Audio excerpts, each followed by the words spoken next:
Welcome back, explorers. This is Joel Hunt, the Natural Explorer. Today we're going to talk about a plant that everybody knows, and that's the rose. The scientific name for the rose is Rosa spp, or species, and that's because there's so many different varieties out there. The one I'm standing beside here today is called the knockout rose, and it's a hybrid. It's an ever-blooming rose bush and one you'll commonly find in people's landscaping beds. The other one I'm holding here is called multiflora rose. And this is a wild rose that you'll find in open fields or on fence rows. It's highly invasive and it's a problem for farmers and ranchers. Now, I've done a lot of research over the years on plants because they fascinate me. And I've never come across one that's steeped in so much of our history and culture as the rose. The one we think about most often is Valentine's Day. But also there's sayings like stop and smell the roses. And from my earlier video about the violet, the childhood poem, we learned roses are red and violets are blue, and we know now that that's not necessarily true. The one that fascinates me the most, though, is from the Renaissance art period. The rose was used to portray the blood of Christ, and the plants were dried and woven into beads, and that's how we came up with today's rosary, which is used in the Catholic faith. Now, there's a lot of uses for the rose, and we're going to talk today about making a tincture that's good for anybody who suffers from anxiety because it's a nervine. But also, once these flowers stop blooming, you can see here at the back, they start to form a rose hip. And these hips are delicious in tea. And when you get them just after the first frost, that's when the sugar content is the highest. And they are loaded up with vitamin C even more than in an orange. I have my collection basket here. I've already started to take some of these petals. When we harvest, we're going to take from the outer side of the rose, and we want to make sure there's no blemishes. And once you start harvesting them, it's important that you get them into a jar with vodka right away because they'll start to wilt and fade. So I'm taking some of the outer ones on just various roses, and again, that's going to make sure that the flower can produce its rose hip in the fall. I have all my supplies together to make my tincture.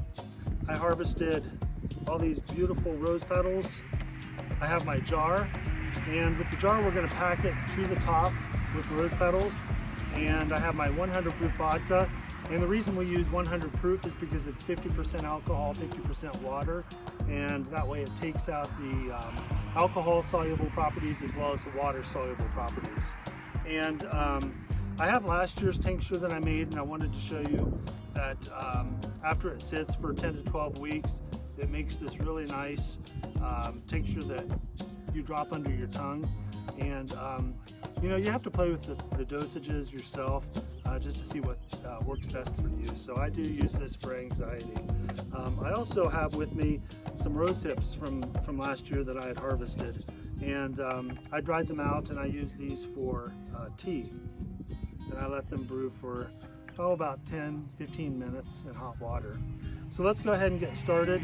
I'm going to start packing up my jar. This is a clean jar, and again, you fill it to the top.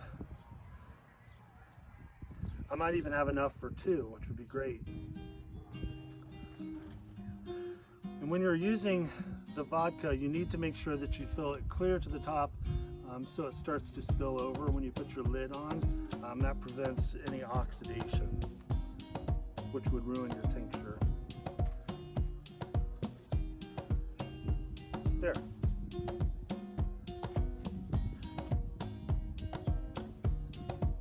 You're starting to blow away, so that's good.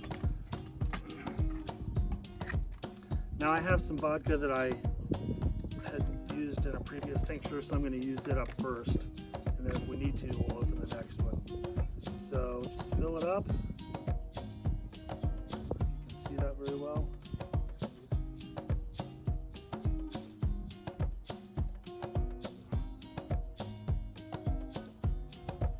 Perfect. See how it's starting to come out the sides? That's exactly what we want. Then I'm going to take my lid and press these roses back into the jar. Make sure I have a good seal. It's It's okay if it leaks out the side, you want it to do that. Screw the cap on.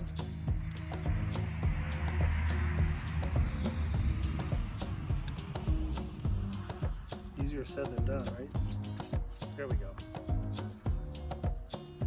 So I'm going to put this in a cool, dark place for 10 to 12 weeks, and then my tincture will be all ready for use.